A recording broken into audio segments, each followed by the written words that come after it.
Oh, and I'm Stephanie Bianco. I'm a faculty in nutrition, and I'm the director at the Center for Healthy Communities at Chico State. And we also have other faculty who are leading this effort, this HSI, Hispanic Serving Institute education grant effort.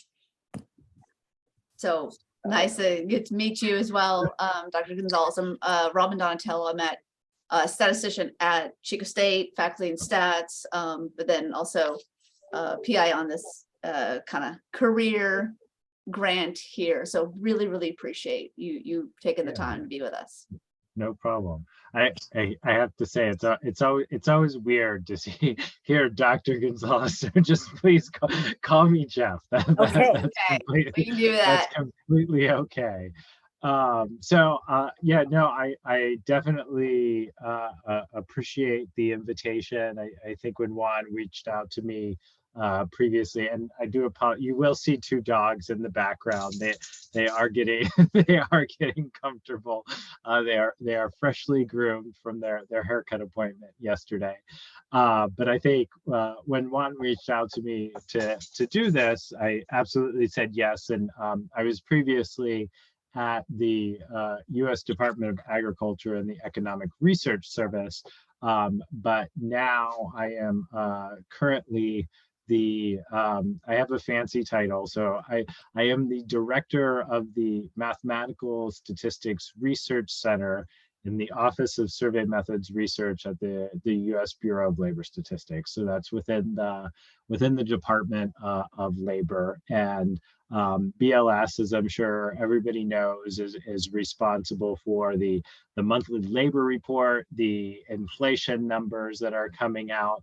I don't work directly on those numbers, so please don't hold anything related to inflation against me. Just in terms of, and I really want this to be informal. I tend to talk a lot, so please don't hesitate to cut me off and interrupt me. Just in terms of my background, I grew up in North Carolina. I was an undergraduate student at the University of North Carolina in Chapel Hill. And I think at the time, things are a little different now. At the time, the University of North Carolina and the School of Public Health had the only undergraduate program in biostatistics. And I studied biostatistics as an undergrad. And oh, that's great. I studied biostatistics. And while I was an undergraduate, I was fortunate to get involved with their survey research center down there in the School of Public Health.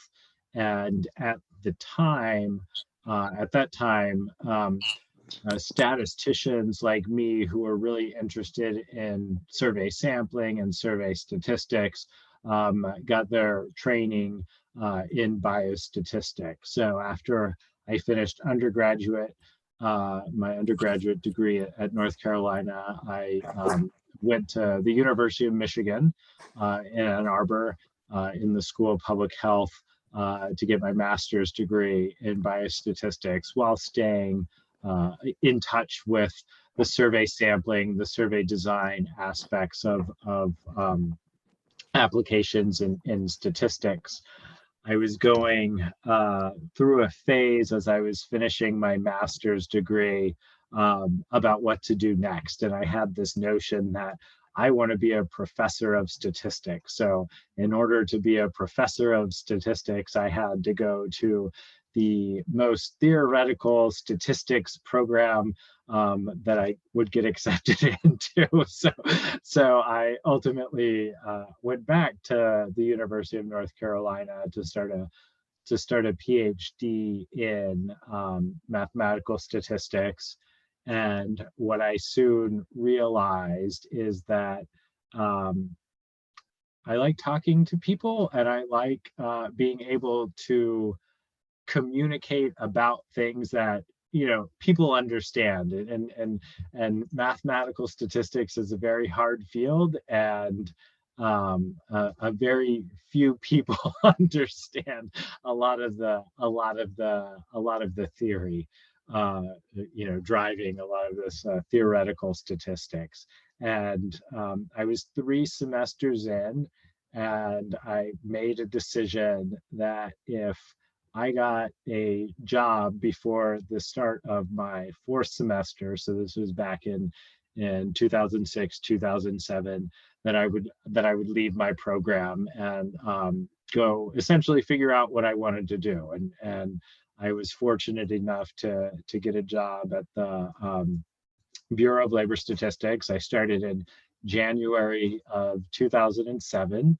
And when I got hired, because I had a master's degree and I was relatively familiar with biostatistics and survey methodology and survey sampling, they wanted me to finish my PhD. And so I was lucky enough to start working full time for the federal government at the Bureau of Labor Statistics, and finish my PhD through the joint program in survey methodology. That's a joint program between the University of Maryland and the University of Michigan. And I ultimately finished my PhD in 2012. Fast forward 15 years to where we are now. I was again fortunate enough to come back to the Bureau of Labor Statistics. I left about 2 years ago, and now I am the director of the office of my very first federal job. So I've completely come full circle in my federal career. And the office that I started out back in 2007, now I am leading that office. So it's been an exciting time and an interesting trajectory, I think. So that's a lot of my educational background. I've mostly had my federal career within the Bureau of Labor Statistics. I think I've worked here a total of 13 years. I had a brief stint at the Economic Research Service within the U.S. Department of Agriculture, where I was as a research mathematical statistician that was mostly focused on survey design and data development for the National Food Acquisition and Purchase Survey, which is the most comprehensive and unique data source of the federal government that collects information on expenditure habits and buying habits and food acquisition habits of people living in the United States. It integrates data about the food environment, access to food, participants in food assistance programs, diet quality, diet health, issues of equity, all things that are very high priorities for the current administration. And it's a really interesting and very deep set of data about food acquisitions and diet and nutrition security and food security. Real quick, one, yes. is there public use data of that? And 2, what was the name of it again? Yes, so there is public use data. So the name is shorthand food apps. The name is the National Food Acquisition and Purchase Survey.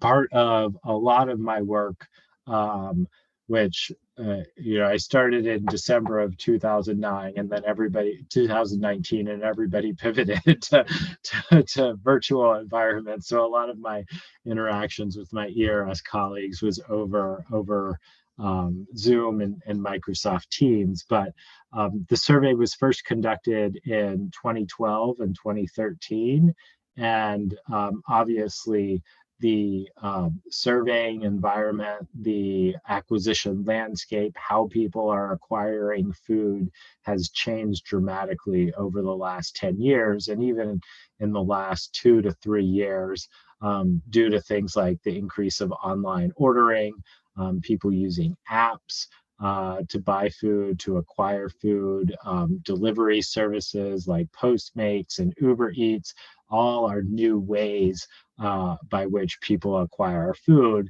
And so my primary responsibility was helping develop a survey that would capture these new constructs, and these be attuned to the way that people acquire food nowadays. And that survey is in development. With any luck, the second round of the survey will be conducted in the next few years. But I think we're still ERS is still a ways away from releasing public data on the changed acquisition landscape. But it is a wealth of information, particularly because it's one of the only data sources, I think, that does an oversampling of households who participate in food assistance programs, so like Supplemental Nutrition Assistance Program and WIC. And so you get a lot of information about SNAP participation, WIC participation, and households who may be food insecure or on the cusp of food security. And just to put things into perspective, I think one of the interesting characteristics, I think, of that survey is, planning for the first round of the survey essentially started roughly 2009. 2007, 2009, and one of the big innovations in the new survey that we've been testing, or ERS has been testing, is the development of a smartphone application. And when the first survey was fielded, the Apple iPhone just came out on the market, and since then I think there's probably over 40 iterations of iPhones. There's Google phones, and so just trying to develop a survey that not only meets the needs in terms of capturing relevant and timely information about the acquisition landscape, but also one that can be easily integrated with people's daily lives and how they acquire food, and what modes of data collection they're used to reporting, or they have familiarity with. So I personally think it's a very exciting time to be in the field of survey methodology and survey statistics, just because of all the technological developments and the need for data, the need for accurate data and timely data, reflecting a lot of not only agricultural statistics, but economic phenomena such as inflation and employment and things like that. So let me pause again. I need to take a breath too. So feel free to ask any questions.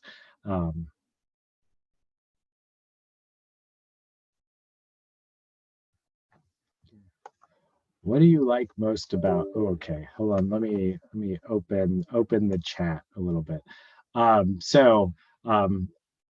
What do I like most about my work? So one thing that I can say about my current job, and I would say that this is true in my previous position at the Academic Research Service, is that there's no lack of new problems or new challenging problems to try to solve. So one of the big things right now, or a couple of the big things right now, is I'm a trained biostatistician. I'm a survey methodologist.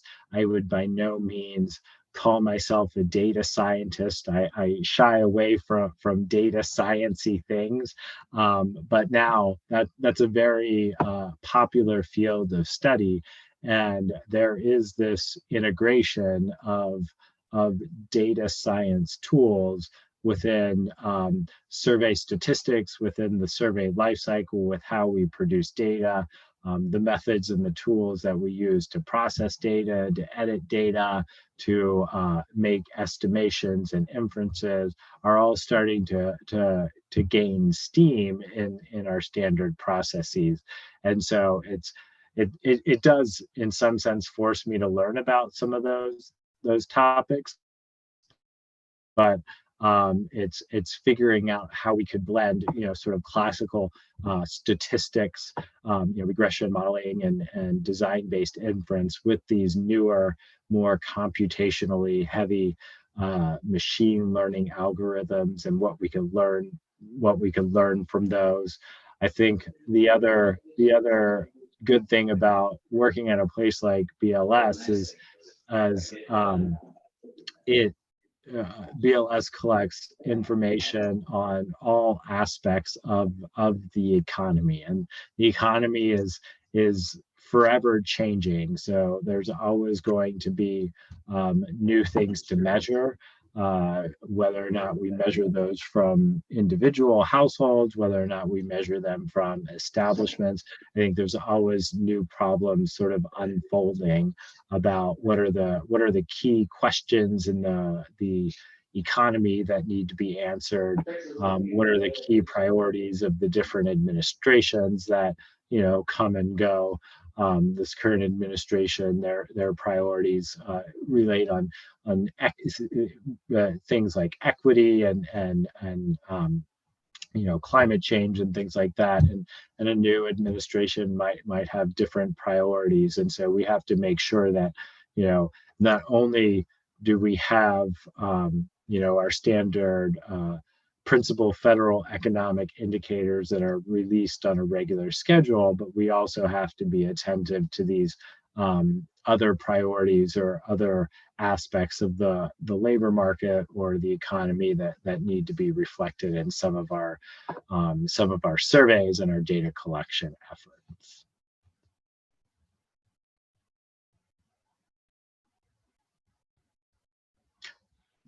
Awesome, thank you.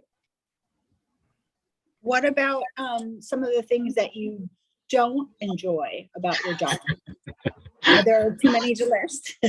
I enjoy everything about my job. No, I think I will say I work with everywhere I've worked within the federal government, I work with a very smart pool of people. I will say that the people, my former colleagues at ERS, are very, very passionate about the work that they do.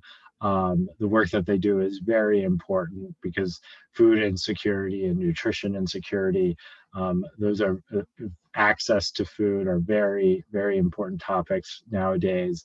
I am a supervisor, and so I do manage a staff of about 7 people. And it's not necessarily that I don't like this about my job, but one thing that I've learned in sort of being a manager is that I can have this notion of when I log into my computer in the morning, I am going to tackle problems A, B, and C. As a manager, your staff's issues and your staff's problems and whatever they're going through also become your problems and your issues, and you need to be attentive to those. And so their XYZ problems now become my priority, and trying to figure out how to balance not only the work that I need to get done with trying to help them navigate whatever challenges or whatever issues they're encountering is also a problem, or is also an aspect of the job. And I when I wasn't a supervisor, I had a supervisor who I won't name names or anything, but one thing that he said to me that always struck me as odd is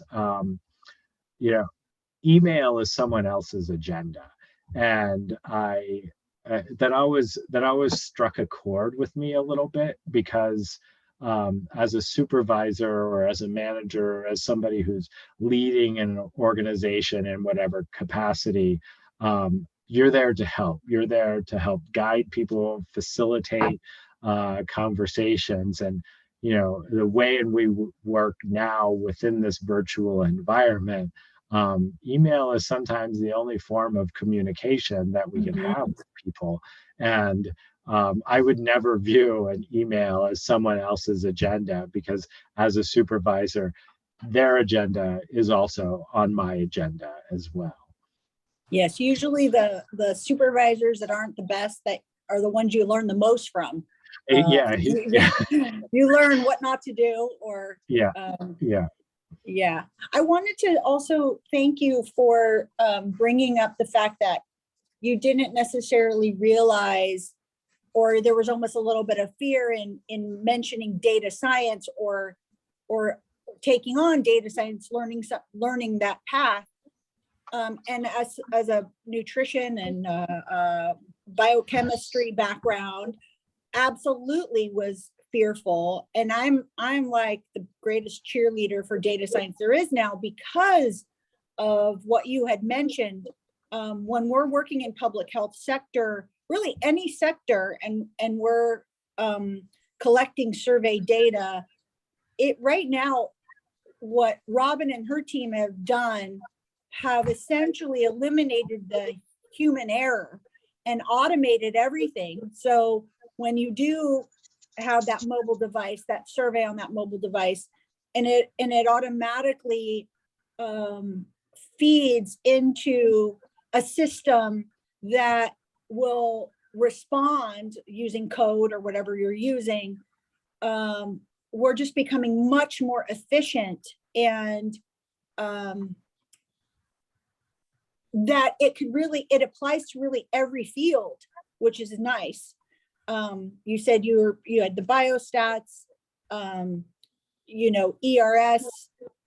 There's so many different fields where this applies, especially if you are using survey data. It's been fabulous for our work. Yeah, and I don't want to say I don't want to seem too negative about data science, and I think that there is actually a lot that, you know, data scientists and, you know, people like myself who are trained in survey methodology or who are trained in biostatistics, there's a lot of opportunities for people to learn, to share information and learn from each other. Because as a survey methodologist, I'm very curious and intrigued by, you know, how the data are propagated, how the data are collected, what are the properties of the data, what are the implications of, you know, using a smartphone to ask people questions about, you know, what they acquire or other sensitive topics.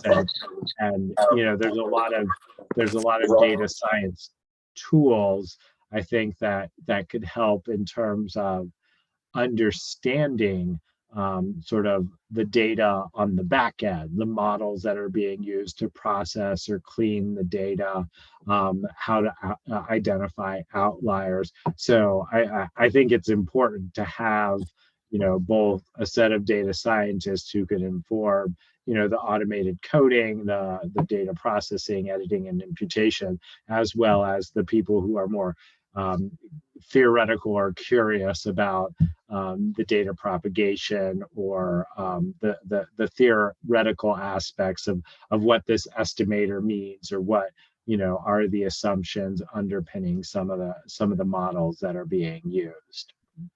I do see a question in the chat about what advice I'd give to current students who are interested in jobs at BLS. I do have to say, within my office, we are hiring, actually. So we do have 2 vacancies. If people are familiar with the GS system within the federal government, we are hiring at the GS 12 level. You could go at USA Jobs. We are hiring for research mathematical statisticians.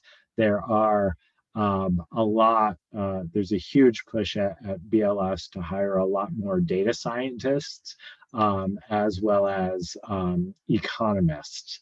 And, if you're considering a career within the federal government and within BLS specifically, I would tend to focus a lot of your coursework, at least initially, on learning the statistics, learning the about the computing environments, taking um, uh, uh, uh, taking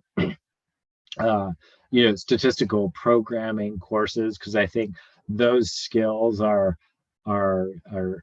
best learned through school programs, and you can always learn the substantive information about the economy or the labor market sort of on the job. And I've worked at the Economic Research Service, and I've worked at the Bureau of Labor Statistics, two agencies where economics is essentially what they do, and I have never taken an economics course throughout my entire career. So I've predominantly focused on statistics and computing, and those skills I think are at least more valuable, because you could learn sort of the economic phenomenon as you're going through the statistics, as you're working on the job. And I do see a reference to the Bureau of Labor Statistics Occupational Outlook Handbook. This is one of the most comprehensive and viewed data products of BLS, which gives employment projections of pretty much every occupation that you can think of in the U.S. economy. And you'll see average salaries, you'll see projections in terms of the need for certain positions, what the job requirements are. There's another survey within the U.S. Bureau of Labor Statistics called the Occupational Requirements Survey, which collects information on just that, occupational requirements, what certain jobs require in terms of vocational training, licensure, what the daily requirements, whether or not they have to lift heavy objects, those types of concepts are collected in that survey as well. A typical day for me, I 2 years ago or 3 years ago, a typical day might look very different for I think everybody for what it looks like today. A typical day, I think, essentially involves touching base with a lot of my staff, learning about the BLS programs. One thing about my office, the Office of Survey Methods Research, is it essentially has 3 centers. One is the Behavioral Science Research Center, one's the newly formed Data Science Research Center, and one's the Mathematical Statistics Research Center, which I'm a part of.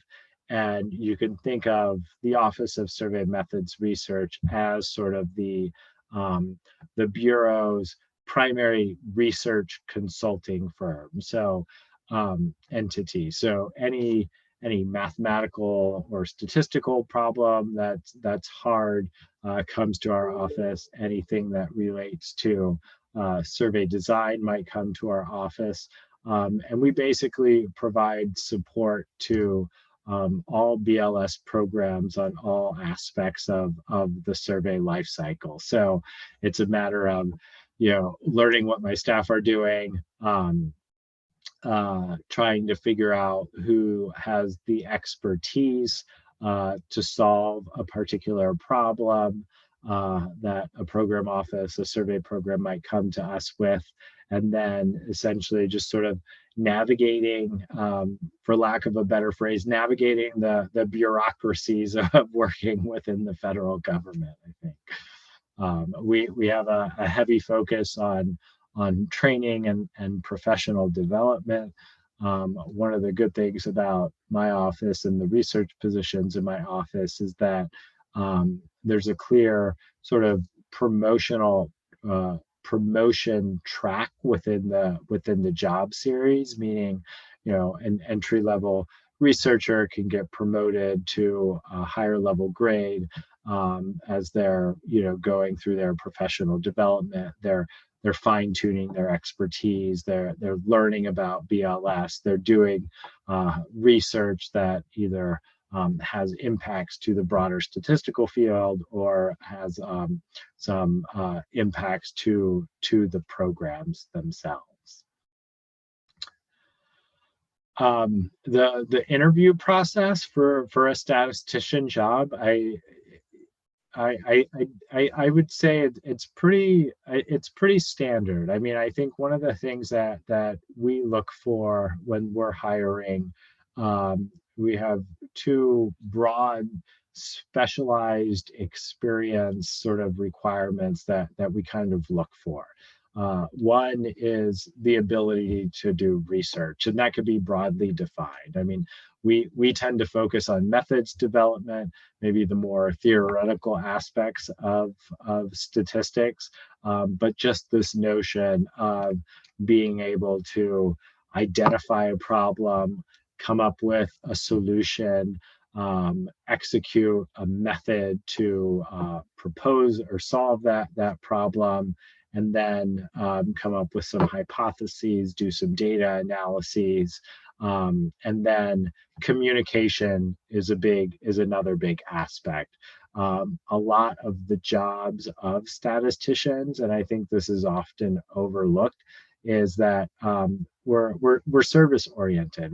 We are consultants by nature, and most statisticians or most math types, I think, tend to be a little introverted. So it's a little contradictory, I think, to what we kind of look for. But the ability to represent your expertise, communicate hard problems in without using lots of statistical jargon or to very diverse audiences are things that we try to glean or assess from interviewers, from interviews. People's abilities to work on teams, trying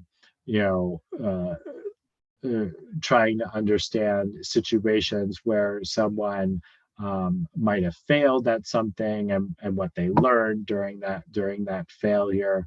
The example that I always like to use is I dropped out of a PhD program, and I completely own that. And I think it's important to be passionate about what you want and what you want to do. And I knew that I wasn't going to be passionate about being a theoretical statistician and slogging through a dissertation for 5 or 6 years was going to be a challenge for me. And having that pivot or having that failure is completely okay.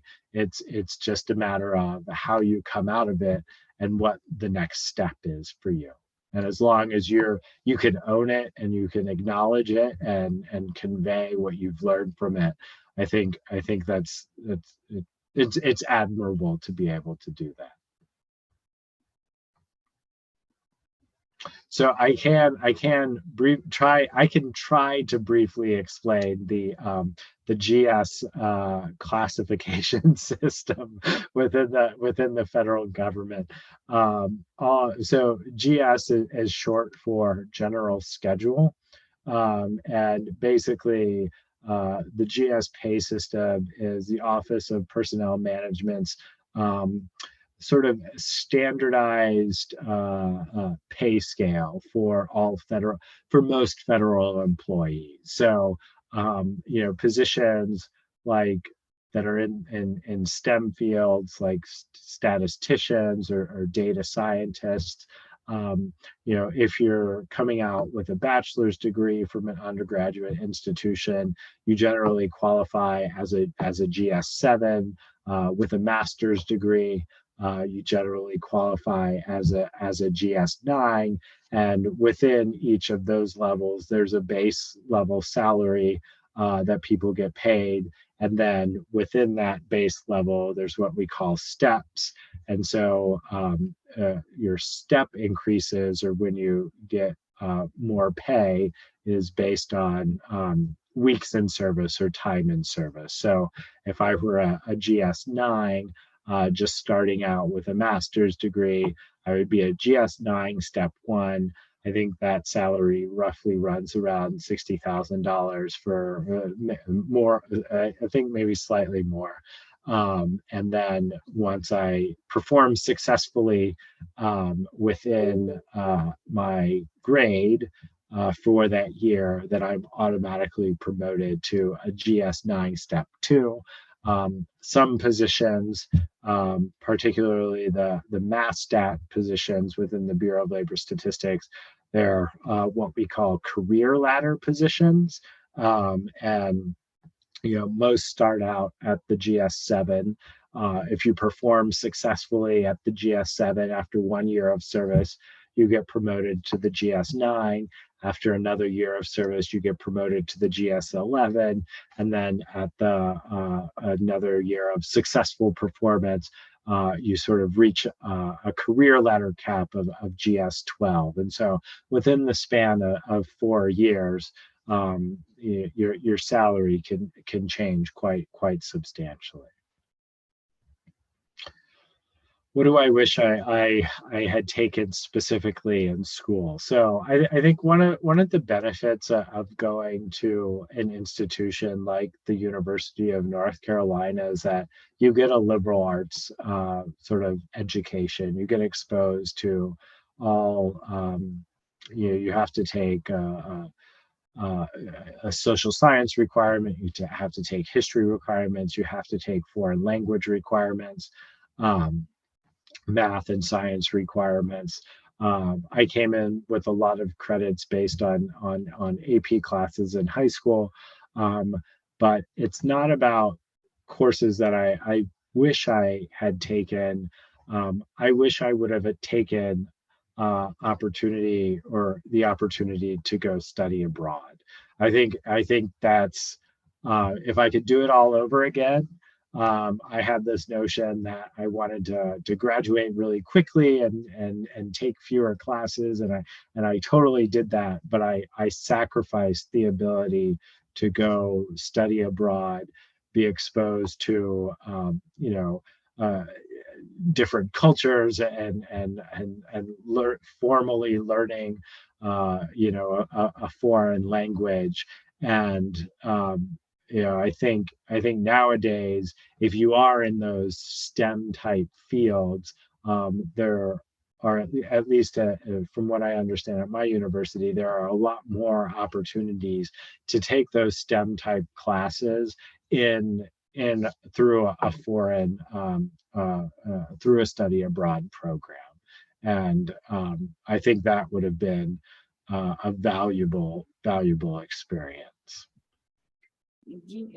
So Stephanie and I are in the same boat and agreeing with you. It's hard to get study abroad as an undergrad, but I've heard amazing things. That's right. For the Chico students here, one of our interns, Terry, works at the study abroad office, so he would be a great resource for you to learn more. That also comes, I think, with being a first generation student, not having parents even encourage it or that it's possible. They always think it's out of reach. It's only for the wealthy kids.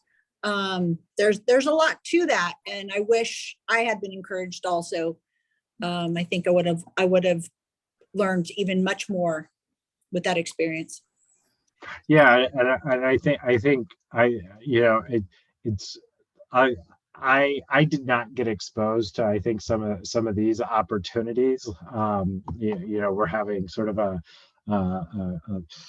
ask me anything career event, and I wish I would have been in that audience, and I as an undergraduate, and you know, I was I I'm one of three children myself, and I'm the youngest, but I am the first one in my family to graduate from college, and so the experiences that I was having as an undergrad were very different than the experiences that my parents had when they were my age as I was an undergrad.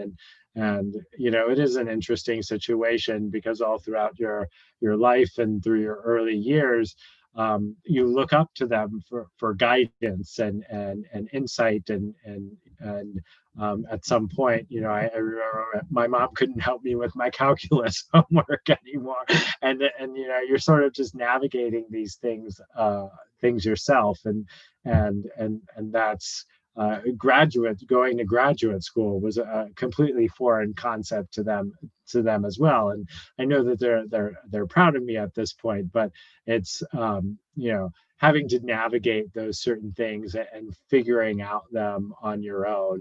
And hindsight is always 2020, but yeah, I think the more you can develop these sort of connections, figure out sort of who are the key players or the go-to people in some of these fields, and harness and those relationships. I think you'll they're tremendously valuable. Which is why we incredibly appreciate your time. Which is also a great segue into kind of like my last question. So you know, looking at the time, are there, does your office or offices in the Bureau of Labor Statistics that you are aware of, do they tend to have internship opportunities for current undergrad students? Yes, and this is government wide, and so if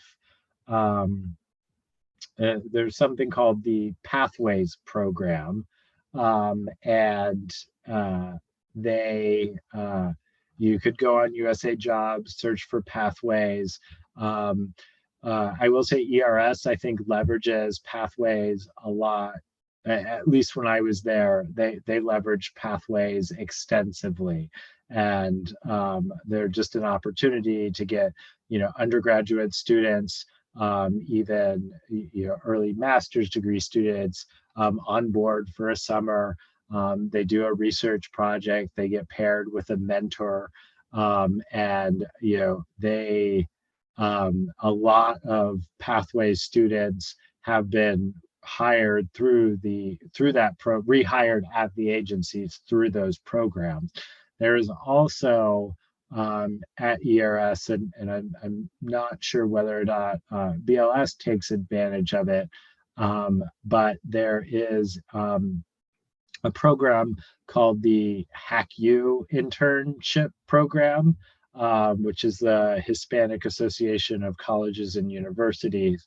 As I was leaving ERS, we had a project proposal that we submitted to the HackU internship and program, and I know that they are working with a HackU intern this fall. And again, the same, he's a data science person, the same types of opportunities I think exist for that program, as well as the Pathways. The one benefit of being the Pathways intern is that it's managed or oversaw or over the oversight is USA Jobs, the federal government, and so there's a nice sort of potential transition from, you know, Pathways internships, which are usually at I think the GS5 or GS7 levels, but it's a nice segue into potential federal government employment. And I do also think that participating in a Pathways internship counts towards if you were to stay within the federal government, counts towards that tenure, that years in service that ultimately affect, retirement and things like leave and pensions and things like that. But USA Jobs is a good resource, and you'll find all the postings, at least for BLS. If you just type in math stat, you'll see all of the jobs that are available. If you type in data science, all the jobs that are available within the federal government, and then lots of internship programs as well.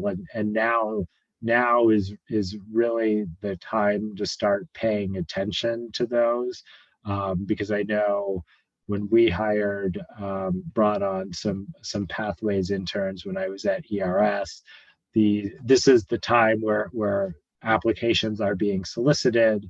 Early spring, February, March is where they start to be reviewed, and then decisions are made about interns that are being brought on board. So it's a very good time to check those opportunities out. Awesome. Thank you so much for that. Oh, you're welcome. So Yeah. unless there's Yeah, one other, Robin, go ahead. I was saying, unless there's another question from our student audience. Let's see. And I should say that I think you guys, I could put my contact information in the chat, but I should say that, if anybody on this call or, in general wants to reach out to me directly to talk specifically about, opportunities at BLS, opportunities within my own office, I'm always available to chat. Thank you. That's super appreciated. Yes, you'll probably hear from us. So thank you. That's okay. Yeah, we really do appreciate your time. You're so busy and you have so many responsibilities, and we appreciate you offering this little insight for our students, just so they know this is possible for them.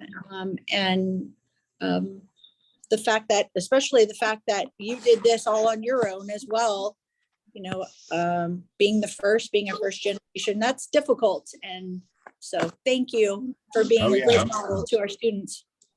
No problem. Okay. I think then we've run out of time.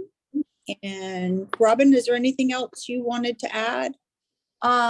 Just as a quick ask before our students run away, to please fill out the very quick few question post survey. That'd be super appreciated, and help us continue to recruit awesome people like Jeff and his dogs that we do not see enough of. Oh no, I think he froze. I think you froze too. Yeah, you're surrounded by dog lovers here, Jeff. I don't know if you can hear us, but he froze. Well, that was good timing that he froze now. Not during. Exactly. Thank you for leading the effort behind the scenes, Robin, while I was scrambling to get back from class. Not a problem at all. Thanks for all your great questions, everyone. Yes.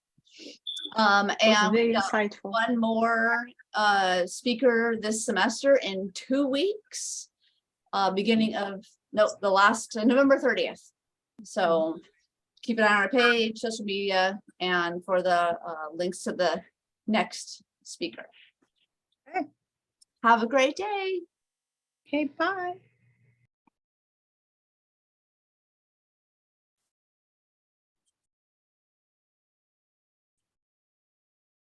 We meet at 1, right? Yeah.